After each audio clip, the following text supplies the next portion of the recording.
ভাগ্য তোমার হাতে নেই তা সত্যি, কিন্তু মনে রেখো সিদ্ধান্ত তোমার হাতে। ভাগ্য কখনো সিদ্ধান্ত নেয় না, তোমার সিদ্ধান্ত তোমাকেই ভাগ্য এনে দিতে পারে। ছায়া কখনো ছেড়ে যায় না, আর মায়া কখনো শান্তিতে ঘুমাতে দেয় না। কিছু মানুষ খুব কম সময়ের জন্য আমাদের জীবনে আসে আর রেখে যায় সারা জীবন ভুলতে না পারা হাজারো স্মৃতি। আসসালামু আলাইকুম, কেমন আছেন আপনারা সবাই? আশা করছি আল্লাহর অশেষ রহমতে আপনারা সবাই অনেক ভালো আছেন। আর এই তো চলে আসলাম আরেকটি নতুন ব্লগ ভিডিও নিয়ে। আশা করছি আমার আজকের ব্লগ ভিডিওটি আপনাদের ভালো লাগবে। তো এটা ছিল ঈদের পরের দিনের ভিডিও। তো ঈদের পরের দিন আমাদের বাসায় অনেক গেস্ট এসেছিলো, তো ওদের খাওয়া দাওয়া শেষ। এখন এই তো মেহেদি দিতেছে সবাই। তো ওরা মেহেদি দিতেছে, এর ফাঁকে কিন্তু আমি নাস্তা রেডি করে নিয়েছি।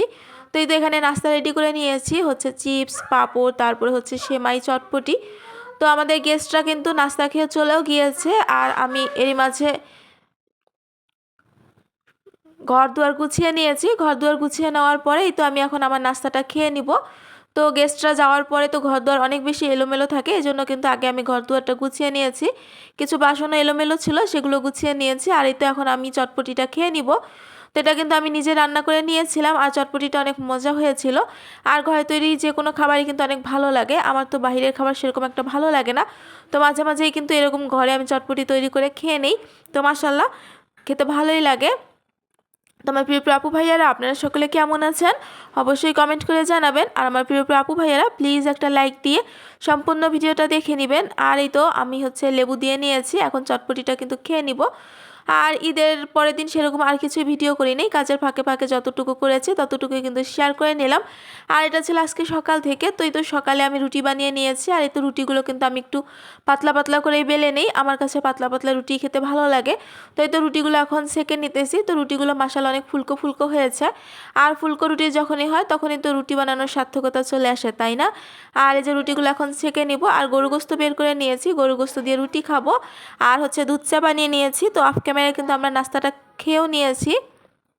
তো নাস্তা খাওয়ার পরে সংসারে আর কি টুকটাক কাজ বাজ করে রান্নাবান্না সেগুলোই কিন্তু শেয়ার করব, সাথেই থাকবেন, আশা করছি ভালো লাগবে। তো আমার প্রিয় আপু ভাইয়ারা, আজকে যারা নতুন আমার চ্যানেলটি ভিজিট করবেন, প্লিজ আমার চ্যানেলটি সাবস্ক্রাইব করে আমার পাশেই থেকে যাবেন। আর যারা যারা আমার চ্যানেলটি সাবস্ক্রাইব করে আমার পাশে আছেন তাদেরকে আমার মন থেকে অনেক ধন্যবাদ, এবং তাদের প্রতি অনেক দোয়া রইল। এই যে গোস্তটাও কিন্তু গরম করে নিতেছি। তো এই তো এখন কিন্তু আমি ঘরের কাজে চলে যাব। এই যে ঘরে চলে এসেছি, এই যে দেখেন ঘরটা কত এলোমেলো হয়ে আছে। তো সব সময় তো একটু পরিপাটিভাবেই দেখানোর চেষ্টা করি, কিন্তু আজকে আর সেটা করলাম না। তো এই তো এখন ঘরটা কিন্তু গুছিয়ে নিব। আর ঘরটা গুছিয়ে নেওয়ার আগে জানালাটাও খুলে দিতেছি। জানালাটা খুলে দিলে হবে কি, ঘর গোছানোর সময় যে ধুলাবালিগুলো থাকবে সেগুলো কিন্তু জানালা দিয়ে বের হয়ে যাবে। তো এখন প্রথমে বিছানার চাদরটা ঝেড়ে নিব।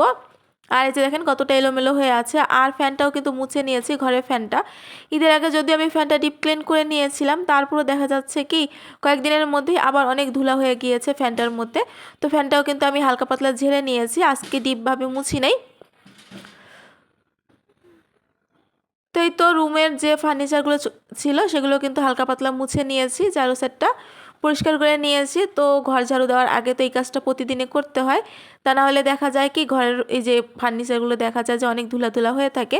আর এই যে ফ্যানটাও একটু ঝেড়ে নিয়েছি, ফ্যান যেহেতু ঝাড়া হয়েছে এখন তো ঘরটা ঝাড়ু দিয়ে নিতেই হবে। তো ফ্যানের যে ময়লাগুলো আছে সেগুলো আমি একটু সাইড করে রেখেছি, কারণ যেহেতু বাচ্চা আছে ওরা হাঁটবে আর ওদের পায়ের সাথে সাথে কিন্তু সবগুলো ময়লা আবার পুরো বাড়িতেই ছড়িয়ে যাবে, এই জন্য একটু সাইড করে রেখেছি। এখন আমি ঘরগুলো ঝাড়ু দিয়ে নিব। তো ঘরগুলো ঝাড়ু দিয়ে নিয়ে আরও টুকটাক যে কাজগুলো ছিল সেগুলো কিন্তু আমি অফ ক্যামেরায় করে নিয়েছি।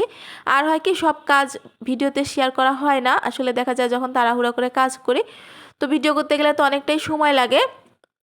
আর এই তো ঘর ঝাড়ু দিয়ে বাকি যে টুকটাক কাজগুলো ছিল, কাপড় কাচা, বাসন মাজা, সেগুলো কিন্তু গুছিয়ে নিয়েছি। আর এই যে এখন রান্নাঘরে চলে এসে গরম মশলা রেডি করে নিতেছি। গরম মশলা রেডি ছিল না, আর এদিকে মুরগির গোস্তটা তাড়াতাড়ি করে বসিয়ে দিয়েছি আলু দিয়ে।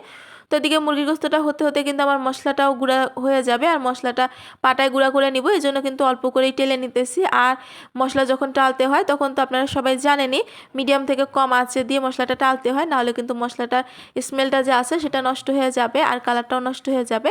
তো এই তো মশলাটা আমি টেলে বাটায় গুঁড়া করে নিব। আর এখন আমি হচ্ছে পটল ভাজি যেভাবে করি সেটা একটু শেয়ার করি। এখানে স্বাদ অনুযায়ী লবণ, হলুদের গুঁড়া, মরিচের গুঁড়া দিয়ে দিলাম। এখন হচ্ছে ভালো করে ম্যারিনেট করে নিব, নিয়ে হচ্ছে এটা 10 মিনিটের জন্য রেখে দিব। আর এই যে পটলের যে উপরে আবরণটা আছে সেটা কিন্তু আমি ছাড়িয়ে নিয়েছি। ছাড়িয়ে নেওয়ার পরে যে এভাবে সাইড দিয়ে একটু কোনাকুনি করে কেটে দিয়েছি। এভাবে পটল ভাজি করলে না দেখতে অনেক সুন্দর লাগে, মানে পাতার মতন একটা শেপ চলে আসে। এজন্যই কিন্তু পটলটা আমি এভাবে ভাজি করি। আর এখন এই তো মশলার সাথে পটলগুলো কিন্তু মেখে নিয়েছি। এখন এই তো কিছুক্ষণ রেখে দেওয়ার পরে তেলে ভেজে নিব। তো কড়াইতে তেল দিয়ে দিয়েছি। এখন এক এক করে সব পটলগুলো দিয়ে দিব। আর পটলগুলো দেওয়ার পরে আমি একটা ঢাকনা দিয়ে ঢেকে দিব।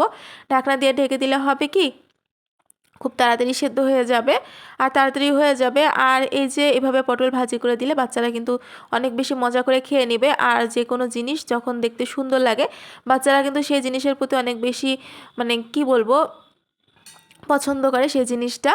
তো এই তো এখানে আমি পটলগুলো কিন্তু একবার উল্টিয়ে দিয়েছিলাম, আরেকবার উল্টিয়ে দিতেছি। আর পটলগুলো উল্টিয়ে দেওয়ার পরে না এই যে পটলটা যে আছে এটা কিন্তু ওইভাবে চেপে চেপে দিতে হবে, তাহলে যে এটার শেপটা আছে সেটা কিন্তু চলে আসবে পাতার মতন। তো এই তো এটা একটা চামচ বা হচ্ছে এই যে এরকম কাঠের চামচের দ্বারা কিন্তু করে দিলেই হয়ে যাবে।